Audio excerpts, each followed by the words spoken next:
The first wrong reading came in before the Harrow ships had even finished dropping out of the high orbital band, and I was the one standing in the Threnody control loft when the alert chimed soft and patient, the way our systems are built to chime, because nothing here is built to startle a man awake. I had been walking the old ruin line since before dawn, same as every morning, and I still had grave dust on my boots when the watch officer turned to me and said the swarm had returned. 40,000 years, the record said. 40,000 years since the Harrow had come the first time, found a species that had eaten through its own ground and its own sky, chasing a growth curve that could not hold, and decided the kindest and most efficient thing to do was put it out of its misery before it starved on its own. They had not come to conquer us.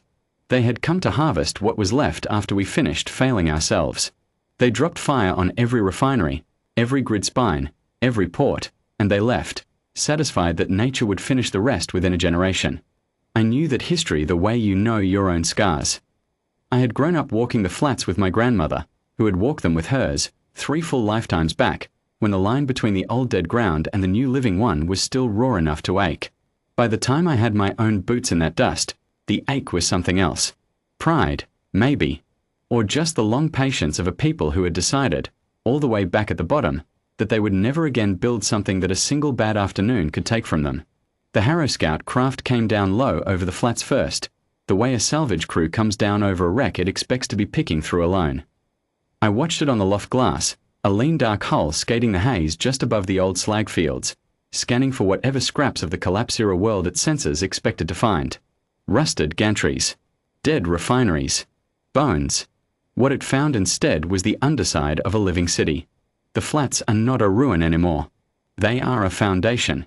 40,000 years ago this ground burned, and instead of clearing it and starting clean somewhere safer, we built directly over our own scar, level by level, generation by generation, so that no one walking here could ever forget what carelessness costs or how long the bill takes to pay.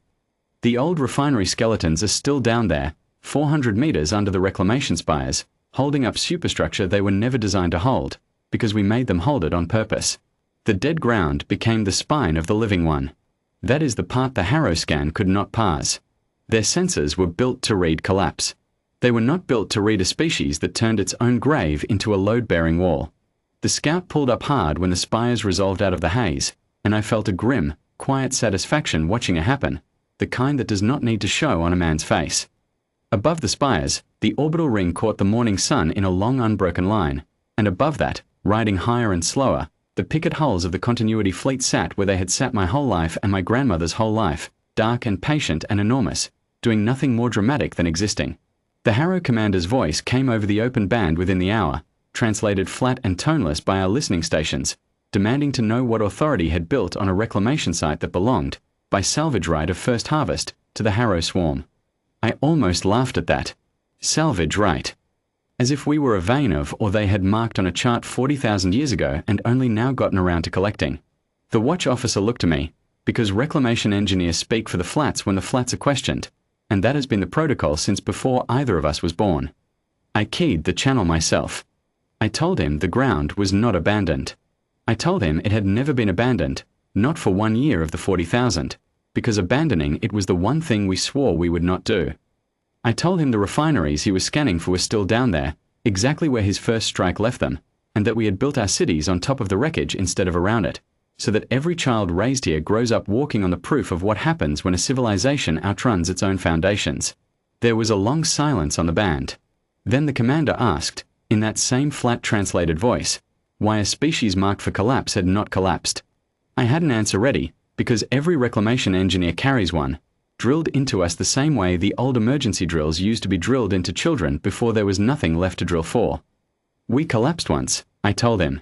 We let it actually happen, all the way to the bottom, because we refused to paper over it with another growth curve that would only fail bigger next time. We rebuilt slower than anything you have ever harvested. We rebuilt distributed, so that no single strike could ever again take our grid, our food, our industry in one pass. We rebuilt remembering, on purpose, generation after generation, exactly what your first strike looked like from the ground, so that no one in command of this world would ever again mistake speed for strength. 40,000 years is a long time to hold a grudge, the commander said. It was not a grudge, I told him. It was a lesson, and we are slow learners by design now, because slow is what survives. The landing force came down anyway, because Harrow doctrine does not abhor a harvest on the word of the harvest itself, and I will give them this much. They came down disciplined, in good order, weapons low and ready rather than hot. I watched them from the loft rail as their dropships settled into the old launch scars at the edge of the flats, the same scars their first strike had carved, and I watched the warriors disembark into ground haze that still, after 40,000 years, smelled faintly of old ash when the wind came from the south. Their lead warrior was the one who broke from the formation first, walking forward alone toward the reclamation line with his weapon slung rather than raised, his helmet tucked under one arm so his face caught the morning light. I had been told the Harrow red worry as a kind of disgrace, something a warrior buries before his own troops can see it. He did not bury it well. I watched it land on him in real time, the way it must land on every warrior who comes down expecting bones and finds a horizon instead. He stopped at the reclamation line, where the new pale stone of the spire foundations meets the old black scar of the slag field, and he looked past me, up, at the orbital ring crossing the sky and the picket holes riding dark and unbothered above it, and then he looked at the spires themselves, kilometers of them, climbing straight up out of ground his own people had once burned flat in an afternoon. He asked, finally, how long we had known they would come back. We didn't know, I told him. We assumed. There is a difference, and it is the difference that built everything you are standing in front of. We did not prepare for the Harrow specifically.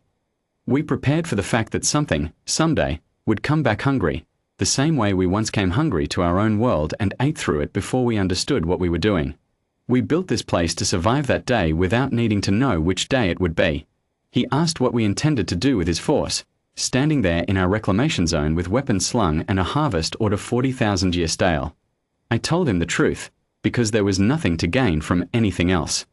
I told him the continuity fleet had already logged his ships, his numbers, his formation, the moment he dropped below the high band, and that the only reason picket hulls were not already moving was that he had come down with weapons low.